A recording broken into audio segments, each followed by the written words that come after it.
வணக்கம் நண்பர்களே. சபரிமலையில் 18 படிகள் ஏறி ஐயப்பனை தரிசித்தால் அந்த பக்தரின் வாழ்க்கையில் ஐயப்பன் படிப்படியாக உயர்வை தருவார் என்பது நம்பிக்கை. இந்த 18 படிகளும் 18 விதமான குணங்களை குறிப்பதாகவும் 18 தேவதைகள் இந்த படிகளில் வாழ்வதாகவும் சொல்லப்படுகிறது. இன்னைக்கு இந்த 18 படியோட முதல் படியான விஷாத யோகம் அதை பற்றி நம்ம பார்க்க போகிறோம். பிறப்பு நிலையற்றது. நாம செய்யும் நல்லவையும் கெட்டவையும் நம் புண்ணிய பாவங்களை நிர்ணயிக்கும் அப்படின்னு நம்ம புரிஞ்சுக்கணும். இறைவன் அருளால முக்தி அடைய வேண்டும் என்ற ஆத்ம துடிப்பே விஷாத யோகம். இதுவே முதல் படி. இரண்டாம் படி சாங்கிய யோகம். பரமாத்மாவே என் குரு என்பதை உணர்ந்து அவரிடம் ஆத்ம உபதேசம் பெறுவது இரண்டாம் படி. மூன்றாம் படி கர்ம யோகம். உபதேசம் பெற்றால் போதுமா? மனம் பக்குவம் அடைய வேண்டுமல்லவா? பலனை எதிர்பார்க்காமல் கடமையை செய்யும் பக்குவம் மூன்றாவது படி. நான்காம் படி ஞான கர்ம சந்நியாச யோகம்.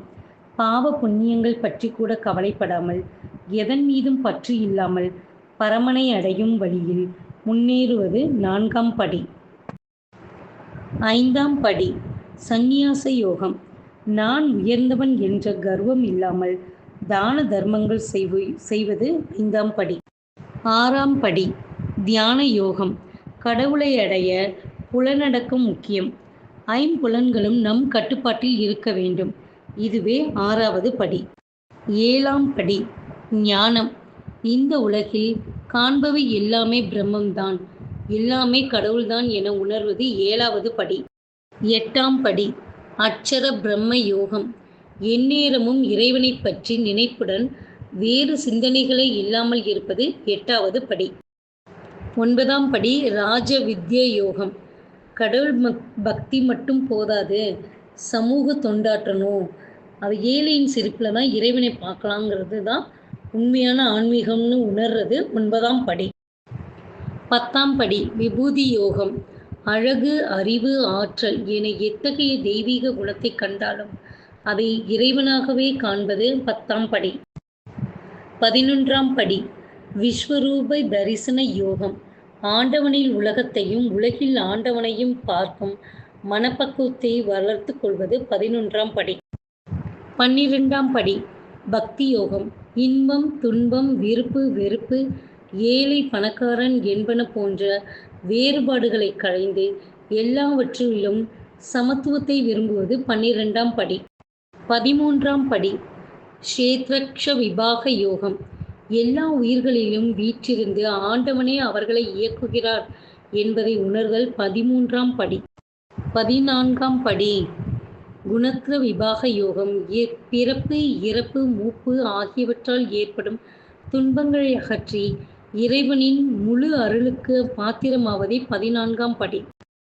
15ஆம் படி தெய்வாசுர விபாக யோகம். தீய குணங்களை ஒழித்து நல்ல குணங்களை மட்டுமே வளர்த்து கொண்டு நம்மிடம் தெய்வாம்சத்தை அதிகரிப்பது 15ஆம் படி. 16ஆம் படி சம்பத் விபாக யோகம். இறைவன் படைப்பில் எல்லோரும் சமம் என்று உணர்ந்து அகங்காரம் வராமல் கவனமுடன் இருப்பது 16ஆம் படி. 17ஆம் படி சிரித்தாத்ரய விபாக யோகம். சர்வம் பிரம்மமயம் என்று உணர்ந்து பரபிரம்ம ஞானத்தை பெறுவது 17ஆவது படி.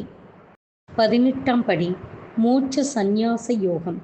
யாரிடமும் எந்த உயிர்களிடமும் பேதம் பார்க்காமல் உன்னையே சரணாகதி அடைகிறேன் என்று இறைவன் சந்நிதியில் வீழ்ந்தால் அவன் அருள் செய்வான் என்று ஆண்டவனையே சரணடைவது 18ஆம் படி. சத்தியம் நிறைந்த இந்த 18 படிகளையும் படிப்படியாய் கடந்து வந்தால் நம் கண்ணெதிரே அந்த கரிமலை வாசன் மணிகண்ட பிரபு பேரொளியாய் தரிசனம் தருவார், நம் வாழ்வுக்கு வளம் சேர்ப்பார் என்பதே ஐயனின் 18 படிகள் நமக்கு உணர்த்தும் தத்துவங்களாகும். இந்த வீடியோ உங்களுக்கு பிடிச்சிருந்ததுன்னா லைக் பண்ணுங்கள், ஷேர் பண்ணுங்கள், சப்ஸ்கிரைப் பண்ணுங்கள். நன்றி, வணக்கம். சுவாமியே சரணம் ஐயப்பா.